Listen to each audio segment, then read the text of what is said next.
In February, I planned a trip across the Pacific Southwest to explore different habitats. My goal was to get a glimpse of a great heron in the lakes of San Diego and catch a quail in the high desert of Morongo Valley. I'm relatively new to bird watching, so I want to add more birds to my bird life list. A bird life list is just all the birds you've observed, ever, in your life. I log all my bird observations on eBird, and while I may have missed a few or a lot, according to eBird, I've seen 47 species of birds. I hope to add a lot more to my list since I'm going to different habitats across the Pacific Southwest. I was taking the trip with my mom who was flying in and my girlfriend. We were excited for a warm vacation. However, the adventure began sooner than I expected. Right before my mom's plane landed, I made a huge discovery. Last year when we moved in, I discovered an Allen's hummingbird nest outside of our office door. Now it's happened again, and maybe even with the same hummingbird. She's located in the alleyway behind our house, and luckily it's right by our bedroom window. So I stopped packing for my trip. I even unpacked my camera to get some video. I cleaned the window while she was away, and I got a quick peek inside the nest. 2 eggs. I'm new to this stuff, but I think 2 eggs is typical for hummingbirds. With all the excitement and my mom's arrival, I took a short video of the hummingbird before packing up my camera again to leave for our California habitat adventure. The first stop on our adventure was a resort outside of Escondido, a town just north of San Diego. The habitat here is mountainous and rocky. As you get closer to San Diego, the mountains get more grassy with vegetation, and most of our hikes were in the foothills or grass areas like that. The weather was holding up, but we started to notice the cold in the air and also in the forecast coming up. Our first birdwatching site of the trip was the Bernardo Bay Trail Loop at Lake Hodges. I didn't realize at the time that the lake was drained for construction or that part of the trail was technically closed, but we still had a great time and completed the loop. At first, the path took us through an open flatland with the tall hill blocking us from the lake. We didn't see much except for some white-throated swifts flocking above. As we approached the hill, we came across some hummingbirds. Then we saw more birds, like the white-crowned sparrow and California towhee.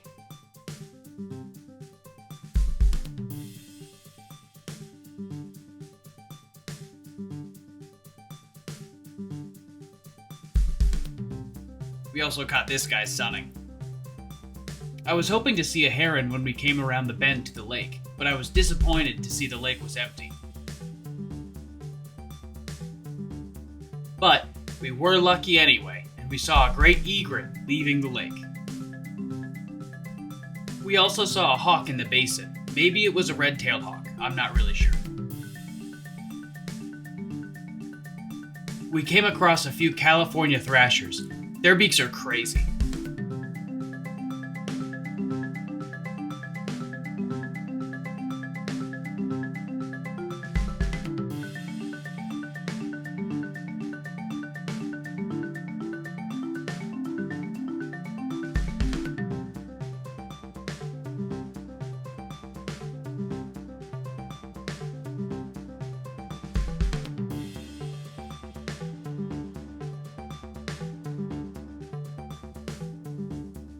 We came across a few other things as well, but the best moment of the hike was catching this greater roadrunner sunning on a rock.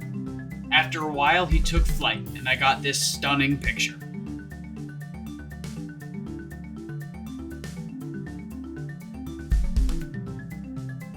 Next up was the San Diego Zoo. I've been to the San Diego Zoo a few times before, and it's just as big as I remember. The adventure started in the parking lot with these blackbirds. Just gurgling.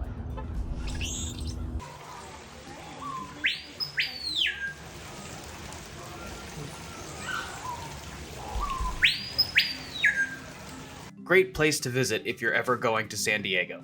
The rare balding pigeon. We played peekaboo with this gorilla.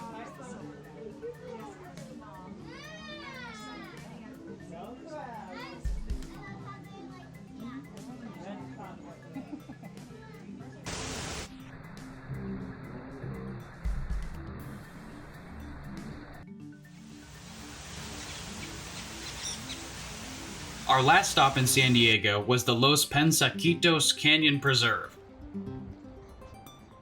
It was very windy that day, but we had some good sightings of different animals as well as birds.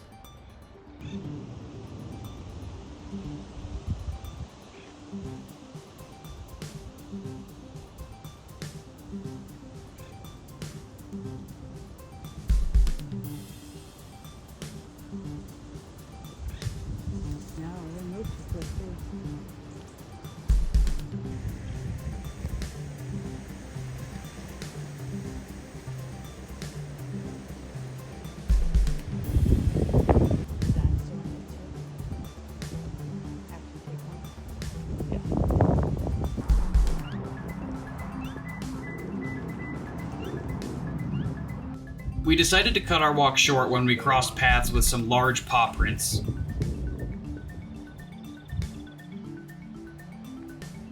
While we saw a lot of birds on the trails, we also caught a lot of bird sightings at the resort. Down at the resort golf entrance, a lot of woodpeckers love to flock in certain trees. I'm pretty sure they were acorn woodpeckers. We caught sight of a mystery bird. At first I couldn't identify it, but doing some research, I identified it as a European starling. A little bit smaller than a crow. And it's making that noise.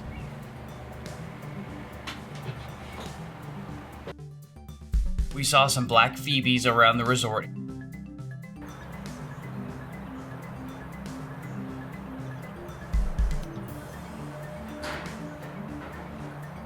And a few other cool surprises.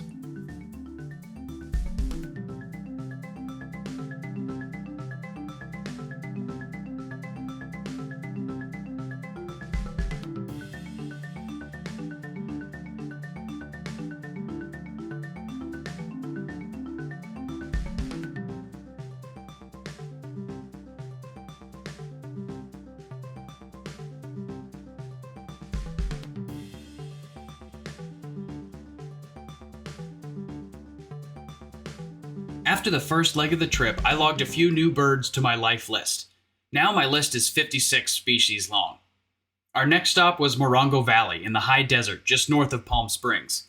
Before heading that way, we stopped back home to swap out for warmer clothes now that we knew we were heading into a blizzard. When we got home, I went to visit with our new neighbors, the hummingbirds. One egg hatched, and the other must have been very close to hatching, or, unfortunately, I considered the chance that maybe that egg would never hatch. There's about a 60% chance of hummingbird chicks not growing to be adults. And with the weather this cold, I was starting to get concerned for the chick as well as the egg.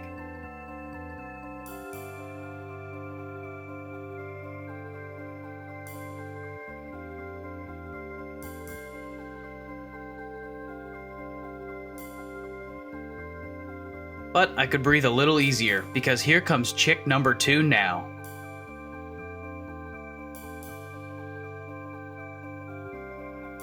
I decided not to bother the nest anymore, because I didn't want to risk startling the mother, leaving the chicks to freeze. We packed up and headed out to Morongo Valley, but not before it hailed at home.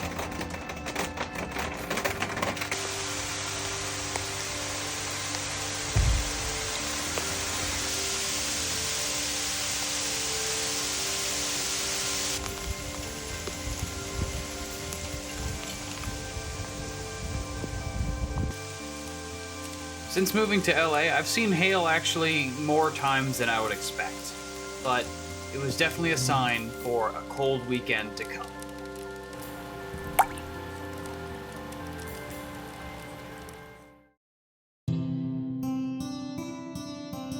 We arrived at a cozy Airbnb on the outskirts of Morongo. We settled in for what we expected to be a snow-filled weekend. The habitat in Morongo is a desert, very dry with shrub vegetation. There's a huge temperature change even from the last 10 minutes from our drive. We gained about 2,000 feet elevation leaving Palm Springs and entering Morongo, so with that came much colder temperatures and a higher chance of snow. Luckily, we woke the next morning to a dry, cold desert. I gathered my clothes, but not my camera, and went out to the only bird watching site I know worth driving to. Big Morongo Canyon Preserve. I've been to Big Morongo Canyon Preserve before, and it really does feel like an oasis in the middle of a desert. However, with the weather being uncharacteristically cold, and this February turning out to be 10 degrees colder than average, I didn't expect the oasis to be a sprawling paradise. One thing I've learned after going to 5 or so different gardens and preserves, don't ignore the parking lot. If you remember back at the San Diego Zoo, we spotted some wild birds in the parking lot there, and I also noticed the Hummingbird in the parking lot of Los Penasquitos.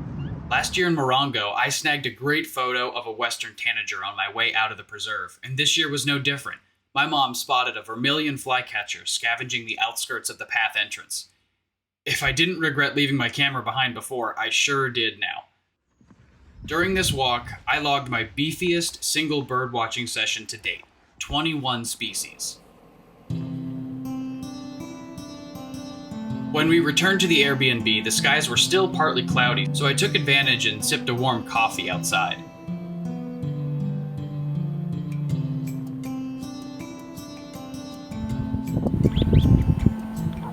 There are two types of quail in the Mojave Desert. One is the California quail, and one is the Gambel's quail.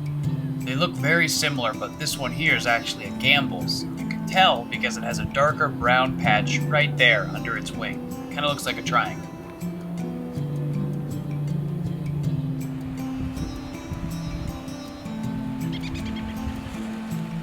And soon the snow came, and we spent more time inside together staying warm. While we snuggled up in the house, the birds outside scavenged through the rain and the snow. It's amazing to think how hardy some birds are to the harsh temperatures of California. Even the small Allen's hummingbird has torpor, a defense mechanism against the bitter cold where they basically go into hibernation for the night. It's a little bit different, but that's the gist. On the final day of our trip, we woke to fresh snow on the ground and clear skies. We headed back out to Big Morongo Canyon Preserve for the final stop on our adventure. Here's what we saw.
When we returned home, I went to check on Mother Hummingbird, and what I saw wasn't good.